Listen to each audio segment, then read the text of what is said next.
বাংলাদেশ জাতীয়তাবাদী যুব দলের ৪৭তম প্রতিষ্ঠাবার্ষিকী উপলক্ষে চাঁদপুর সদর উপজেলার হানারচর ইউনিয়ন যুব দলের উদ্যোগে প্রস্তুতিমূলক সভা অনুষ্ঠিত হয়েছে।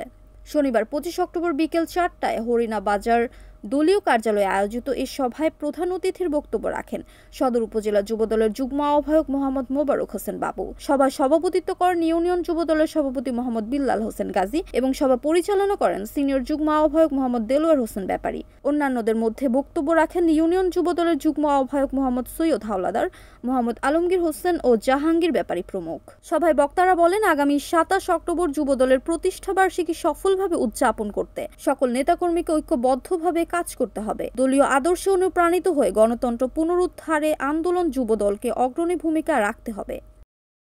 আর আপনাদের এদিকে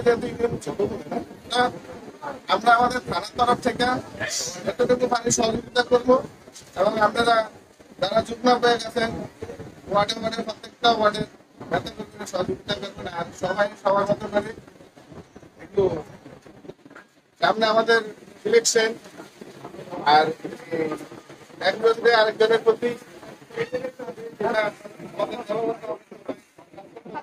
কামরুল ইসলাম, NAN TV, চাঁদপুর।